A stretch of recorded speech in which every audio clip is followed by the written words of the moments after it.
Check, check.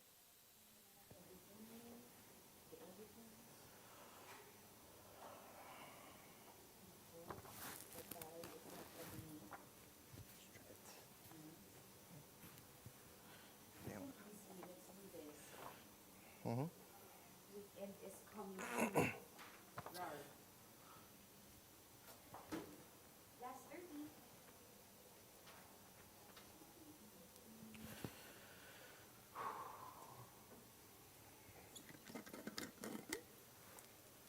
Seconds.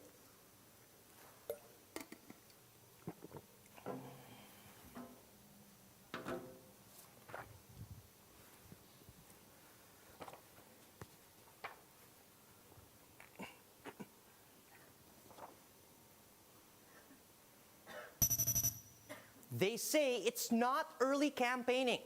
Presidential candidates are scheduled to visit several provinces today.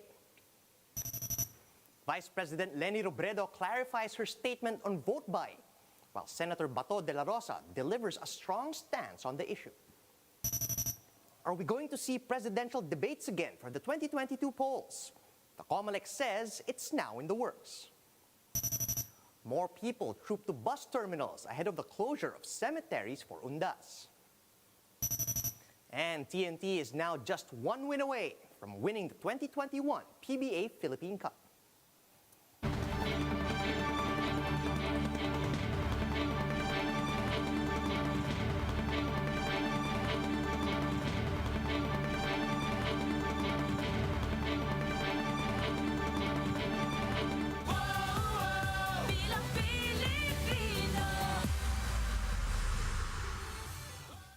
Fast, focused, and fearless. Here's everything you need to know as you jumpstart your day. I'm Charles Lejano. Starting today's newscast with the Commission on Elections, planning to conduct a blended presidential debate for the 2022 polls. But not all presidential aspirants welcome the idea. Jen Calimon with the report. One of the most remarkable events back in the 2016 election season was the presidential debate. Here, candidates are able to bear their wits and opinion on certain issues to the public. Some even bear their temper. Kung hindi ka marunong pumatay ng tao at takot kang mamatay, yan ang problema. You cannot be a president. Hindi po ako takot mamatay. Ang aking ay hindi pwede na basta-basta tayong mamatay ng tao na walang proseso. Ang mga mahihirap lang ang pinapatay dyan. Sinong mga malalaking tao ang pinatay mo? Hindi mo lang alam kasi wala kang alam talaga. Mawalang galang na lang po ulit kasi magiging he says, she says po. Walang galang. But the public may expect a different kind of presidential debate this time around, as the Comelec plans to conduct a blended type of face-off due to the COVID-19 pandemic. Well, definitely, the debate will be largely online. Pero merong live component, syempre. Yung live component, yung mga kandidato should be facing each other. The poll body plans to ban live audience during the debate to avoid the spread of the virus. Depending on the status of our health emergency or our health situation, by then, that might change. Presidential aspirants Manny Pacquiao and Vice President Leni prefer to do it face-to-face. Bakit online? Ay, natatakot sila. Wag yung online ka. Para magkaalaman. Kasi mahirap din kung ang debate social media. O mahirap kung yung debate nagsasagutan lang. Kasi hindi nabibigyan ng linaw yung lahat na issues, hindi sabay-sabay. For the camp of Presidential Board and Manila Mayor Isko Moreno, it should be done several times on various channels. I propose that they be increased to 6, at least every other week during the 3-month campaign period, so that people would be able to hear how the candidates will answer the issues. The kapisanan ng mga broadcaster ng Pilipinas says media has a major role to play in the debates. Well, yung role natin ay malaki dahil na we can be the platform na maiparinig, maipakita sila in their performance sa debate. Yung mga plataforma di gobyerno nila, may parinig natin. For a political analyst, debates can also have a huge impact to a person's candidacy. In 2015, former Mayor and then candidate for President Rodrigo Duterte was ranking only 5th in the surveys, and it was only sometime January, February when he started gaining favor from the voters. The Comelec has yet to finalize the guidelines for election activities and voting day. Reporting for News 5, Jen Calimon, We Are One News. Let's check in on what presidential aspirants are up to today. It's day 2 of Vice President Leni Robredo's first return to Albay, ever since she filed her candidacy for president. Today, Robredo will head to the Tabaco City for the turnover of large fish traps to fisherfolk under the Lambaklad project. Her office is also donating more fish cages to fishermen in Barangay Mapulang Data, Bakakay, Albay. And afterwards, the Vice President is scheduled to have a meet and greet with some organizations and supporters. Senator Manny Pacquiao is back in vote-rich Cebu for the second time since he filed his COC. He is expected to meet with grassroots and volunteer organizations later today and to bring aid to different sectors. And Pacquiao will also meet with the local leaders in Cebu City.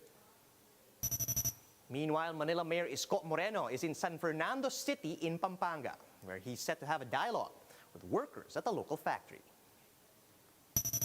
Meanwhile, supporters of Davao City Mayor Sara Duterte are holding a caravan at 8 a.m. This is to again urge the presidential daughter to reconsider her decision not to run for president in 2022.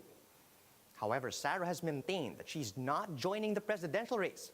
And days ago, she says her party is supporting former Senator Bongbong Marcos's presidential bid.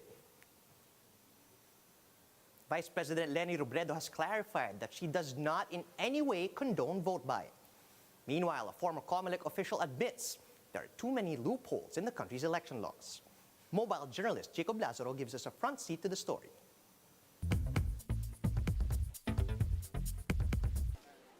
In his visit in the provinces of Pangasinan, Benguet, and the city of Dagupan, presidential aspirant Manny Pacquiao gave out sacks of rice and personally handed 1,000 pesos bills to residents. While he describes this as an act of charity, critics says this is vote buying, one of the grounds for disqualification. Pacquiao says it's not. Ginagawa ko na mula pa noon hanggang ngayon, magawa siguro nila pag eleksyon lang. According to former Comelec Commissioner Louis Guia, there's a loophole in the law. But he becomes a candidate only upon the start of the campaign period. The official start of campaigning for national posts will be on February 8 next year. Under Section 261 of the Omnibus Election Code, vote buying is giving, promising, or offering money or anything of value to persuade someone to vote or not to vote for a candidate or party. The debate on vote buying started after Vice President Leni Robredo said on Tuesday that while vote buying was wrong, voters should accept the money and still vote according to their conscience. But in a press conference in Naga, she clarified she does not condone the act. Hindi natin kinokondone yung vote buying. In fact, isa tayo sa matagal ng laban sa vote buying. Pero hinihingi natin sa ating mga otoridad na sana yung enforcement nito maging maayos. It echoes the similarly controversial advice made by the Catholic Church officials to take the money but vote wisely. Guia says this will always be a controversial position. For you to pontificate and be on your high and mighty position and say, don't get that money just like that. Rather, medyo may condescension din yun eh. Guia says vote buying in the country is rampant and only a few have been charged and disqualified. Nevertheless, Guia said the burden of punishment should really be on those who buy votes rather than those who sell them. Mobile journalist Jacob Lazaro, We Are One News. Presidential aspirant Bato de la Rosa says vote buying is illegal and immoral and should not be encouraged. In an interview with 1PH sa Totoo Lang, De La Rosa claimed that accepting money from vote buying is like committing estafa or swindling. For the senator, a better way to deal with vote buyers is just to report them to authorities. Tinanggap mo yung pera ng isang tao, then hindi mo siya binoto, iba ang binoto mo dahil your conscience tells you na ito ang iboto natin na karapat-dapat. Pero tinanggap mo na yung pera. So estafa pa rin yun. So bali, dalawang violation yung ginawa mo. Meanwhile, former Comelec Commissioner Luis Tito Guia admitted that only a few people have been held liable for vote buying. Speaking on 1PH's Wagpo, Gia explained that most vote buying cases happen near the election day, which makes it difficult to make possible suspects liable. The former Comelec commissioner also warned that money is not the only thing used in vote buying. Hindi lang pagbibigay ng pera, yung pangako na magbibigay ka ng pera is already vote buying. Pangako na magbibigay ka ng trabaho sa isang ini-induce mo na maging na bumoto sa iyo, vote buying na 'yon, no? Ayon sa definition ng omnibus election. Pero ang usual na tanong diyan, paano kung ang iyong programa parang sa that will create jobs, no? Iba naman 'yun, pwede nating i-distinguish yung pag ang pinag-usapan diyan programa kaysa let's say yung something that can only be useful doon sa isang pamilya o isang sektor, no? Isang private interest. Bus terminals are swamped with travelers itching to go home for undas. With the increase in passengers, how are terminals implementing health protocols? Gerard de la Peña with the details. Thousands of passengers have started to arrive at the Parañaque Integrated Terminal Exchange days before the All Saints Day break. Even though most cemeteries will be closed, passengers just want an escape. Karamihan sa ating mga babayan, yun nagkaroon ng tinatawag nating revenge travel, no? Matagal din naman silang na binbin sa kanilang mga kabahayan at ito isasamantahin nila ngayon yung pagkakataon na bimahe. Because of that, Parañaque Integrated Terminal Exchange Management expects passenger volume to reach 65,000 by Friday, an increase from current levels at 55,000 since NCR was placed under Alert Level 3. During the peak of lockdowns, traffic was only at 20,000. The management is already adding personnel and is also asking bus companies to add bus units. The MMDA is also committed to deploy additional workforce to ensure quick turnaround of buses. So pinipinpoint na namin ngayon yung mga intersections para mabilis ang turnaround ng mga buses. Yung mga intersections na po pwede mag-clog, no? So yun, ini-inspect namin. Terminal personnel will also check travel requirements such as negative antigen test results or SPAS registration. Booking of tickets should also be made 2 days before the trip. Ang pangamba, hindi naman po nawawala din. Pray na lang siguro kay God. Second time ko naman dito na sumakay. Kahit nung una ko pa, talagang maganda yung proseso sa pagkuha ng ticket. Passengers are requested to check trip schedules and arrange ticket reservations as it is not advisable to just walk in without any confirmed ticket bookings. For News 5, Gerard de la Peña, we are One News.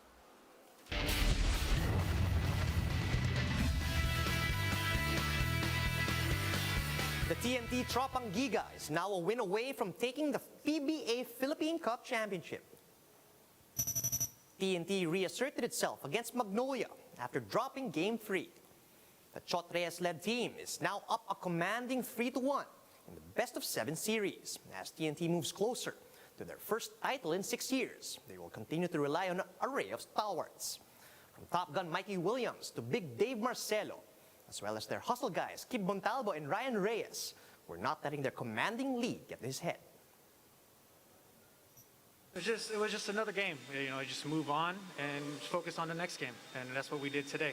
We just played hard and played with the game plan, executed what we needed to get done, and it showed. And that's what we got to do throughout the series. We just got to keep going, keep doing what we're doing. Go back to practice, see what we need to fix and what we need to adjust, and be ready for Game 5. Meanwhile, Calvin Abueva bagged the Davco PBA Best Player of the Conference plum. The Beast reinstalled himself as the top individual performer in only his second tournament back from his long suspension. He beat his teammate Ian Sangalang, TNT's Mikey Williams, Robert Bollick of Northport, and Junmar Fajardo of San Miguel to win the conference's highest individual honor. He also leads the Hotshots in their losing Game 4 effort with 28 points. Here are the stories to watch out for later today. The Senate Blue Ribbon Committee will continue its probe into the Health Department's use of the COVID-19 budget. Meanwhile, over at the lower house, the Committee on Energy will discuss possible implications of the proposed suspension of excise taxes on oil. Kasuhin ang And more people are visiting cemeteries in Metro Manila today, ahead of their closures starting tomorrow. And that's how the day is shaping up to be. Join us later at 9 a.m. as we monitor the day's biggest stories from sunrise to sundown. You can also catch One News on Signal Play. Just register for a free account at www.signalplay.com so you can stream One News live anytime, anywhere. I'm Charles Lejano. Mask on, wash hands, and stay safe, Philippines. We are One News.